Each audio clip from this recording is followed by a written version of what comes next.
በዛሬ ቪዲዮ ኦንላይን ላይ የሰራችሁትን ገንዘብ ቀጥታ ኢትዮጵያ ውስጥ በሚገኙት ባንኮች ማውጣት የምትችሉበትን ምርጥ የሆነ አፕ ይዤላችሁ መጥቻለሁ። ይህም አፕሊኬሽን ፓዮኒር ይሰኛል። ልክ እንደ ፔፓል ኦንላይን ላይ የሰራችሁትን ገንዘብ በቀላሉ ማውጣት የምትችሉበት ምርጥ የሆነ አፕሊኬሽን ነው። ልክ እንደ ፔፓል ለመክፈት አያስቸግራችሁም። በቀላሉ መክፈት ትችላላችሁ። ከእናንተ የሚጠበቀው ማሟላት ያለባችሁ አንድ ነገር ነው። እሱም ናሽናል አይዲ ወይም ደግሞ ፓስፖርት ነው። ከሁለቱ አንዱ ካላችሁ ዛሬ በማሳያችሁ ስቴፕ በቀላሉ መክፈት ትችላላችሁ። አንዱም ስቴፕ እንዳያመልጣችሁ እስከ መጨረሻው አብራችሁን ቆዩ። ግን ከዛ በፊት ለዚህ ዩቲዩብ ቻናል አዲስ ሆናችሁ ሰብስክራይብ በማድረግ ኦንላይን እና ክሪፕቶ ነክ መረጃዎችን በየዕለቱ ማግኘት ትችላላችሁ። እንደዚህም ይሄ ቪዲዮ ለብዙ መድረስ ስላለበት ላይክ አድርጋችሁ መጀመራችሁ እንዳረሱ ላይክ ማድረግ እንዳይረሳ። ወደ ፕሮግራሙ እናልፋለን። በመጀመሪያ ቀጥታ ወደ ፕሌይ ስቶራችሁ ትገባላችሁ። በመቀጠል ፔኖር ብላችሁ ሰርች ታደርጉ ልክ እንደዚህ አፑን ታገኙታላችሁ። ኢንስቶል ታደርጉታላችሁ። በመቀጠል ቀጥታ ወደ ፔኖር አፓችሁ ትገባላችሁ። ከዛ ውስጥ እንደገባችሁ ዌልካም ይላችኋልና እዚህ ጋር ከታች ሬጂስተር እና አይ ኦልሬዲ ሃቭ አን አካውንት የሚላለ እኛ አዲስ አካውንት ስለሆነ የምንከፍተው ሬጂስተር ምትሏን አንድ ጊዜ ክሊክ ታደርጋላችሁ። ከዛ በመቀጠል ሌትስ ጌት ስታርትድ ፈርስት ቴላስ ኤ ሊትል አባውት ዩር ቢዝነስ እና ሁለት ኦፕሽኖችን ያመጣላችሁ። የመጀመሪያው ፓርትነርሺፕ ያላችሁ ካምፓኒ ካላችሁ የተመዘገበ ከሆነ እሱን ትመርጣላችሁ። ሁለተኛው ደግሞ የራሳችሁን ቢዝነስ ረን የምታደርጉ ከሆነ ያልተመዘገበ ከሆነ ትመርጣላችሁ ማለት ነው። ስለዚህ እኛን የሚመለከተው ሁለተኛ ነው ያለው አም ኢንዲቪጁዋል ረኒንግ ማይ ኦን ቢዝነስ የሚለው ስለሆነ እሱን ትመርጣላችሁ። እሱን ከመርጣችሁ በኋላ ከታች ኔክስት የምትለውን አንድ ጊዜ ክሊክ ታደርጋላችሁ። ከዛ በመቀጠል እዚህ ጋር የምትገኙበትን ሎኬሽን እንድታስገቡ ይጠይቃችኋል። ስለዚህ ሰርች ማድረጊያ ቦታ ልትሄዱና ኢትዮጵያ ብላችሁ ጽፉ ልክ እንደዚህ ይመጣላችኋል። ከዛ ኢትዮጵያ የሚለውን ትመርጡና ከታች ኔክስት የምትለዋል አንድ ጊዜ ክሊክ ታደርጋላችሁ። ከዛ በመቀጠል እዚህ ጋር ሃው ዱ ዩ ዲስክራይብ ዩር ቢዝነስ ብሎ ሶስት ኦፕሽኖችን ያመጣላችኋል። ኦንላይን ሴለር፣ ስሞል ኦር ሚዲየም ሳይዝድ ቢዝነስ እንደዚሁም ፍሪላንሰር ኤጀንሲ ኦር ሰርቪስ ፕሮቫይደር የሚላለ እኛ ገንዘቦችን ለመቀበል ስለሆነ የምንፈልገው እንደ ፍሪላንሰር እዚህ ጋር ፍሪላንሰር የሚለውን እንመርጣለን። ያው ስራዎችን እየሰራ መንቀበል ስንፈልግ እኛ ፍሪላንሰሮች ነን። ሶስተኛውን ከመረጣችሁ በኋላ ከታች ኔክስት የምትሏን ትጫናላችሁ። በመቀጠል ሃው ዱ ላይክ ቱ ዩዝ ፔኖር ብሎ ሁለት ኦፕሽኖችን ያመጣላችኋል። የመጀመሪያው ቱ ጌት ፔድ ነው። ሁለተኛው ደግሞ ቱ ፔይ ማይ ግሎባል ኮንትራክተር ነው።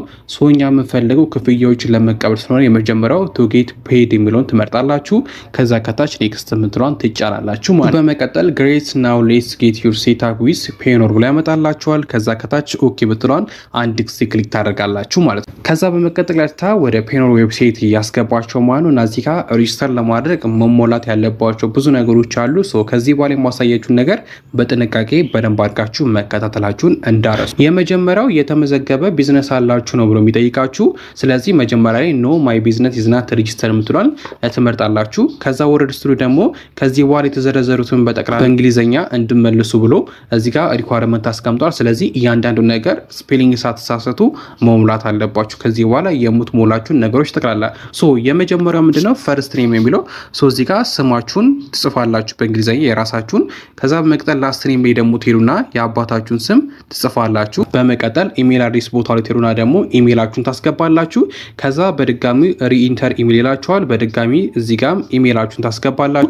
በመቀጠል መጨረሻ ላይ ደግሞ የተወለዳችሁበትን ዓመተ ምህረት ታስገባላችሁ ማለት ነው። አስገብታችሁ ከጨረሳችሁ በኋላ ኔክስት የምትለዋን አንድ ጊዜ ክሊክ ታደርጋላችሁ። ከዛ መቀጠል የምታስገቡት ደግሞ ኮንታክት ዲቴል ነው።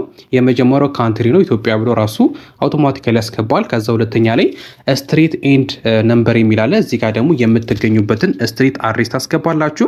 ልክ የመጀመሪያዎቹን ሁለት ፊደላቶች እንደጻፋችሁ ልክ እንደዚህ የምትገኙበትን ቦታ ያመጣላችኋል ከታች። ከዛ እናንተ ከመጣላችሁ ውስጥ ትመርጣላችሁ ማለት ነው። ልክ እንደዚህ አድርጋችሁ ከመርጣችሁ በኋላ ሁለተኛ ላይ ደግሞ ሞር አድሬስ ዲቴል የሚል አለ። ስለምትገኙበት ቦታ የተብራራ ነገር ጻፉ ይላችኋል። ይህ ግን ኦፕሽናል ስለሆነ ታልፉታላችሁ ማለት ነው። ሁለተኛው ኦፕሽናል ስለሆነ ታልፉታላችሁ። ሶስተኛ ላይ ደግሞ ሲቲ ኦር ታውን የሚል አለ። እዚህ ጋር ደግሞ የምትገኙበትን ከተማችሁን ታስገባላችሁ። ደግሞ እዚህ ጋር በድጋሚ ልክ እንደዚህ አድርጋችሁ ታስገባላችሁ። ከዛ በመቀጠል ፖስታል ኮዱን ታስገባላችሁ። አዲስ አበባና በዛ አቅራቢያ የሚገኙት 1000 ነው ወይም ደግሞ 00 ማለትም ትችላላችሁ 4 ዜሮችን። ስለዚህ ልክ እንደዚህ አድርጋችሁ የምትገኙበትን ከተማ ፖስታል ኮድ ታስገባላችሁ ማለት ነው። በመቀጠል ይህን አስገብታችሁ ከጨረሳችሁ በኋላ ደግሞ ስልክ ቁጥራችሁን ታስገባላችሁ። እዚህ ጋር የምታስገቡት ስልክ ቁጥር የኢትዮ ቴሌኮም መሆን አለበት። የሳፋሪ ከሆነ አይሰራላችሁም፣ ኮድ አይልክላችሁም። ስለዚህ 9 ብላችሁ ስልክ ቁጥራችሁን ልክ እንደዚህ አድርጋችሁ ታስገባላችሁ ማለት ነው።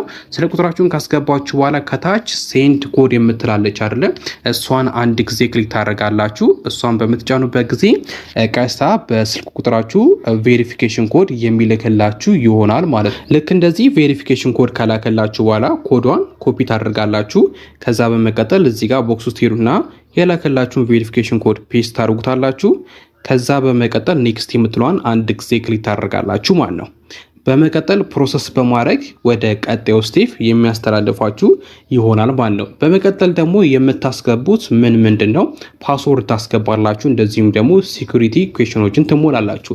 ስለዚህ የመጀመሪያው ኢንተር ፓስወርድ የሚለው ቦታ ላይ ሲምቦሎችን፣ ካራክተሮችን እንደዚሁም ሌተሮችን እና ነምበሮችን ያካተቱ ባለ 8 አባ ፓስወርድ ታስገባላችሁ ማለት ነው። ፓስወርዳችሁን ካስገባችሁ በኋላ ሪኢንተር ፓስወርድ የሚለው ጋር ትሄዱና ድጋሚ ፓስወርዳችሁን ታስገባላችሁ። በመቀጠል ሲኩሪቲ ኩዌሽን የሚለው ጋር ደግሞ ትሄዱና እሱን ክሊክ ስታደርጉ የተለያዩ ሲኩሪቲ ጥያቄዎች አሉ። ይሄ ለምን ይጠቅማችኋል? በሆነ አጋጣሚ ፓስወርዳችሁን በረሱትና ፎርጌት ስትሉ ምን ይጠይቃችኋል? ሲኩሪቲ ኩዌሽን ነው የሚጠይቃችሁ። ስለዚህ እዚህ የምታስገቡትን ሲኩሪቲ ኩዌሽን መርሳት የለባችሁ። ያን ስታስገቡ ነው ሪከቨር አድርጎ ወደ አፕሊኬሽኑ የሚያስገባችሁ ማለት ነው። ለምሳሌ የመጀመሪያው ቀላል ጥያቄ ነው። ዋት ወዝ ዘ ላስት ኔም ኦፍ ዩር ፈርስት ግሬድ ቲቸር የሚላል እሱ መምረጥ ትችላላችሁ። ከመረጣችሁ በኋላ እዚህ ጋር የምፈልጉት ስም ማስገባት ትችላላችሁ። የማረሱትን ለምሳሌ አበበ ብያ። ከዛ በመቀጠል አይዲያችሁን ታስገባላችሁ። እዚህ ጋር ኢትዮጵያ ብሎ ካንትሪውን አስገብተዋል። ከዛ እዚህ ጋር አይዲ ታይፕ የምትሏን አንድ ጊዜ ክሊክ ስታደርጉ 3 አይነት የአይዲ ታይፖች አሉ። ፓስፖርት፣ ድራይቪንግ ላይሰንስ እና ናሽናል አይዲ የሚል አለ።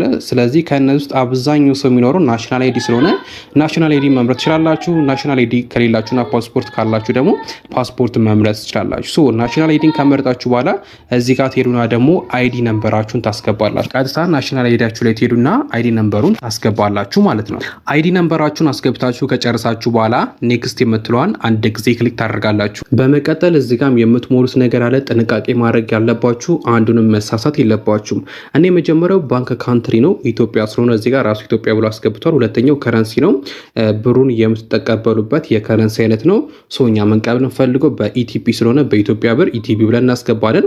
በመቀጠል እዚህ ጋር ወርድ ስትሉ ደግሞ ባንክ ኔም የሚል አለ። እዚህ የምታስገቡት የምትቀበሉበትን የባንክ ቤት ስም ታስገባላችሁ። ስፔሊንግ መሳሳት የለባችሁ። ለምሳሌ በንግድ ባንክ የምትቀበሉ ከሆነ ኮሜርሻል ባንክ ኦፍ ኢትዮጵያ ብላችሁ ልክ እንደዚህ ታስገባላችሁ። አቢሲኒያ ከሆነ አቢሲኒያ ብላችሁ ማስገባት ትችላላችሁ። አቢሲኒያ ባንክ ምናምን እያላችሁ ማስገባት ትችላላችሁ ማለት ነው።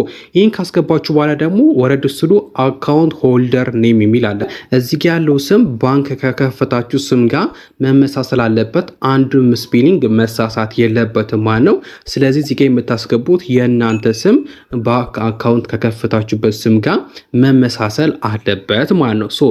እነዚህም በጥንቃቄ ከሞላችሁ በኋላ ወደታች ወረድ በምትሉበት ጊዜ ደግሞ አካውንት ነምበር የሚል አለ።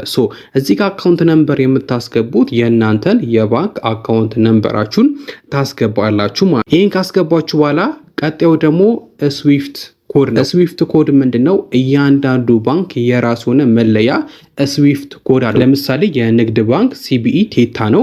እንደዚሁም የአቢሲኒያም የዳሽንም ራሳቸውን የቻሉ የራሳቸው ሆነ ስዊፍት ኮድ አላቸው። በቀላሉ ክሮም ላይ ገብታችሁ ጉግል ላይ ከብዳችሁ የባንክ ቤቱን ስም ጽፋችሁ ስዊፍት ኮድ ብትሉ አንድ ባንድ በዝርዝር የሚያመጣላችሁ ይሆናል እና የንግድ ባንክ እንዳልኳችሁ ሲቢኢ ቴታ ይባላል። ልክ እንደዚህ አድርጋችሁ መጻፍ ትችላላችሁ። በንግድ ባንክ ከሆነ የምትቀበሉት ልክ እንደዚህ አድርጋችሁ መጻፍ ትችላላችሁ። እነዚህን ኢንፎርሜሽኖች ከጨረሳችሁ በኋላ መስማማታችሁ ለመግለጽ ሁለት ኦን ማድረግ ያለባችሁ ቱሎች አሉ። የመጀመሪያው አይ አግሪ ቱ ዘ ተርም ኤንድ ኮንዲሽን የምትሏን ኦን ታረጋላችሁ። ከዛ ሁለተኛ ላይ በተመሳሳይ ኦን ታረጋላችሁ።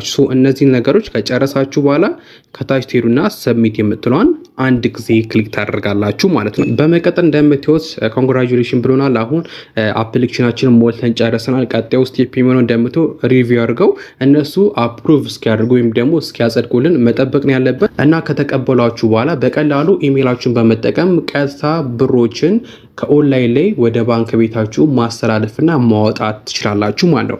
እዚህ ሀገር ላይ እንደሚታወቀው ፔፓል በጣም ያስቸግራል። ስለዚህ ፔኖር በቀላሉ በዚህ መንገድ ከፍታችሁ በቀላሉ ብሮችን መስራትና ማውጣት ትችላላችሁ። በዚህኛው ፔመንት ሜትድ ማለት ነው። እንደጠቀማችሁ እርግጠኛ ነኝ። ጥያቄ ካላችሁ ኮሜንት ላይ አስቀምጡልኝ። በቀጣይ ቪዲዮ እስከምንገናኝ ይመቻችሁ።